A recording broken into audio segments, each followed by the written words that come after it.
ጊዜው እንደ አውሮፓውያን አቆጣጠር ግንቦት 2009 ላይ ነው። የመጀመሪያው ጨዋታ በካምፕ ኑ ባዶ ለባዶ ተጠናቋል። አሁን የመልሱ ጨዋታ ጊዜ ነው።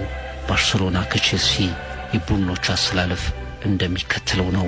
ባርሴሎናን ወጣቱ አሰልጣኝ ፔፕ ጓርዲዮላ ይመራዋል። ቪክተር ቫልዴዝ፣ ዳኒ አልቬስ፣ ያያ ቱሬ፣ ጄራርድ ፒኬ፣ ኤሪክ አቢዳል፣ ሰርጂዮ ቡስኬት፣ ዣቪ ሄርናንዴዝ፣ ሴይዱ ኬይታ፣ ሊዮኔል ሜሲ፣ ሳሙኤል ኤቶና አንድሬስ ሽኔስታ በቋሚ 11 ውስጥ ቀርቧል። ቼልሲን ደግሞ ሆላንዳዊው አሰልጣኝ ጉስ ሂድኒክ ይመሩታል።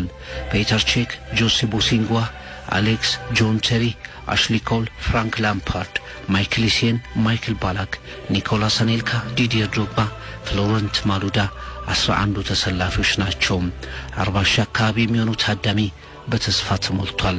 የመጀመሪያው ጨዋታ ባዶ ለባዶ የተጠናቀቀ ነበርና ምንም እንኳ ቼልሲና ባርሴሎና በቻምፒየንስ ሊግ የተቀናቃይነት ታሪክ ያላቸው ቢሆንም ይሄ ጨዋታ በዚህ ልክ መነጋገሪያ አወዛጋቢ ይሆናል ብሎ የገመተ ማንም አልነበረም። ወፈር ደንደን ያሉት ኦቭሬቦ ጨዋታውን ካስጀመሩበት ፊሽካ ጀምሮ ግን ድራማው ተጀመረ።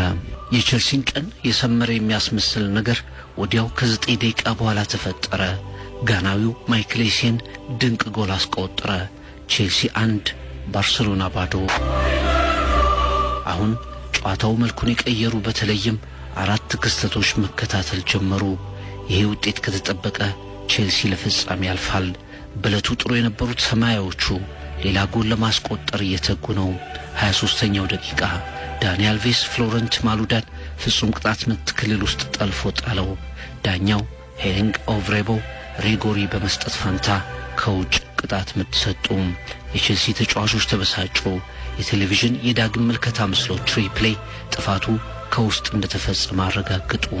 26ኛው ደቂቃ ላይ ኤሪክ አቢዳል የዲዲየር ድሮግባን ቲሸርት ለማውለቅ በሚመስል ሁኔታ በፍጹም ቅጣት ምት ክልል ውስጥ ጎተተው። ያለ ኳስ ቶም ሄኒንግ ኦብሬቦና ረዳቶቻቸው አላየንም አልሰማንም አሉ። አሁንም ረፍት 1 ለባዶ ወጡ። ቼልሲዎች እየመሩ ስለነበር ዳኛው ላይ ተቃውሞ ቢኖርም የከፋ አልነበረም።